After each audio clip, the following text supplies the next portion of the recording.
Elisa, aquela notícia que a gente não gostaria de dar, mas que foi publicada agora há pouco nas redes sociais pela família de Juliana Marins, de que ela foi encontrada sem vida. A gente trouxe aqui agora há pouco no Live CNN a informação de que 7 socorristas tinham conseguido se aproximar de Juliana, mas agora a família traz, portanto, essa atualização de que ela foi encontrada sem vida.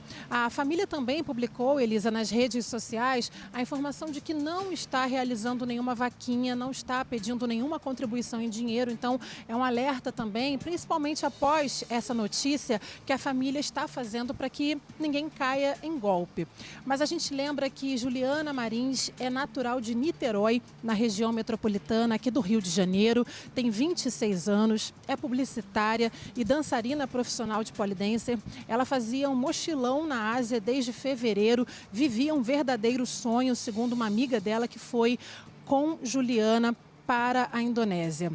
Ela fazia essa trilha pelo vulcão Rinjani desde sexta-feira, no horário aqui de Brasília, e foi quando ela caiu. Nessa trilha, a família dela, a irmã Mariana Marins, disse que Juliana estava cansada, que tinha relatado que precisava fazer uma pausa e foi deixada para trás. Ela fazia essa trilha com mais 5 turistas e com um guia turístico local. E aí, o que a irmã dela disse é que no momento em que ela relatou ali que precisava de uma pausa, foi simplesmente abandonada por esse grupo e acabou caindo na madrugada de sábado, no horário da Indonésia, no horário de onde fica esse vulcão na Indonésia. Então, desde então, as buscas estão sendo realizadas, mas nos primeiros dias, Elisa, é até importante a gente explicar, né, por que tanta demora para conseguir acessar esse local onde Juliana estava. Nos primeiros dias, essas buscas estavam sendo encerradas por volta das 4 da tarde. O que as autoridades da Indonésia diziam é que a partir desse horário ficava muito difícil para fazer esse trabalho de resgate por conta das condições climáticas, da visibilidade. É muita neblina nessa região, nessa época do ano, e isso estava atrapalhando os socorristas. Então, os socorristas tinham ali pouco tempo para conseguir fazer esse trabalho. Iniciavam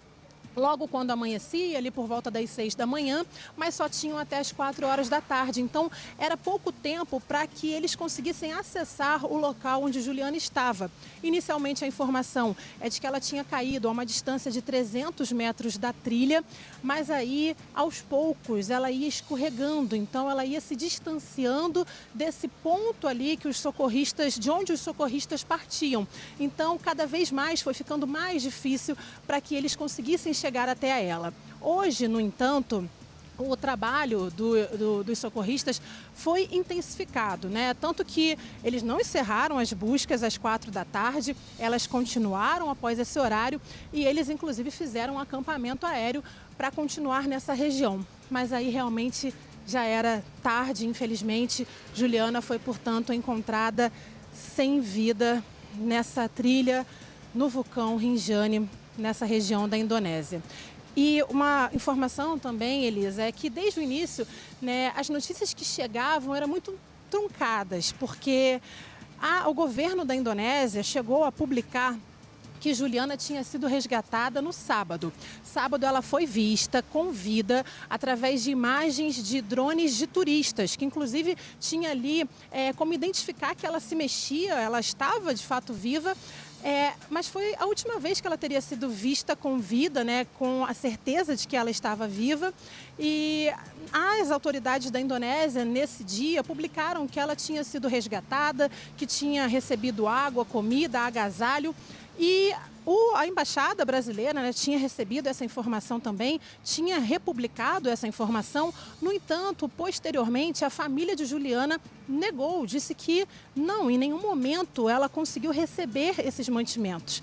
Então, foram informações que foram de forma equivocada passadas, inclusive alguns vídeos circularam na internet que seriam desse possível resgate, mas vídeos que, segundo a família de Juliana, foram forjados. A partir daí, começou uma grande pressão da família de Juliana, que fez um perfil no Instagram que agora já ultrapassa 1.400.000 seguidores. Então, vários famosos também se engajaram nessa causa e aí uma grande pressão foi feita, tanto no governo indonésio como também nas autoridades brasileiras, para que pudessem agir de forma mais contundente nessa cobrança pela procura da brasileira. A partir daí, então, foi quando o caso cresceu um pouco mais, os resgates foram se intensificando, mas infelizmente não deu tempo, Elisa. Eu volto com você. A gente vai ter, é claro, nas próximas horas, nos próximos dias, mais informações em relação aos próximos passos, né? Porque agora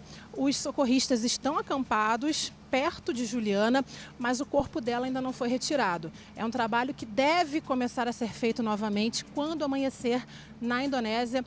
Nesse ponto específico onde fica o vulcão, são 11 horas a mais do que o horário de Brasília.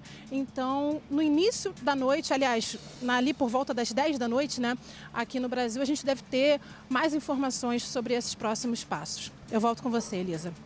Obrigada, muito obrigada, Rafaela Cascardo. Inclusive, até acrescentando aqui informações, porque a gente deu agora há pouco, a Rafaela tinha informado a gente que o pai estava a caminho da Indonésia, né? E aí ocorrera, até por questões de espaço aéreo, tinha uma parada do voo no Catar, ele que saiu do Brasil, foi até em direção à Indonésia. Tinha uma parada no Catar, o espaço aéreo estava fechado, ele tinha uma escala lá, então ainda havia mais esse ponto de demora da chegada do pai. E agora a gente também aqui compreendendo, muito triste, né? Se o pai está em voo, se ficou sabendo, se não soube. Aí são as imagens quando a brasileira ainda aparecia se movimentando, mas com uma aparente dificuldade, né? Você vê que ela está ali sentada, movimentando um pouco a cabeça, mas a gente também nem sabia o estado de saúde dela, que estava nessa trilha, como eu mostro aqui para vocês. Olha, já já a gente volta a falar desse assunto, tá bom? Atualizar para vocês essas informações, essa trilha que fica na Indonésia, onde ocorreu a queda da brasileira, exatamente aqui, tá? Essa trilha que ela estava andando, e a gente está falando de um pico que tem mais de 3.000 metros de altura em relação ao nível do mar. E o helicóptero não conseguia chegar por questões climáticas, nebulosidade e tudo mais, e ainda tem as complexidades dos modelos de helicóptero. A gente não sabe ali até que ponto o ar rarefeito pode ter criado uma dificuldade, que a depender da altura, existem muitas dificuldades técnicas, tá? Para um helicóptero conseguir chegar. Morre, portanto, a brasileira que caiu durante uma trilha na Indonésia.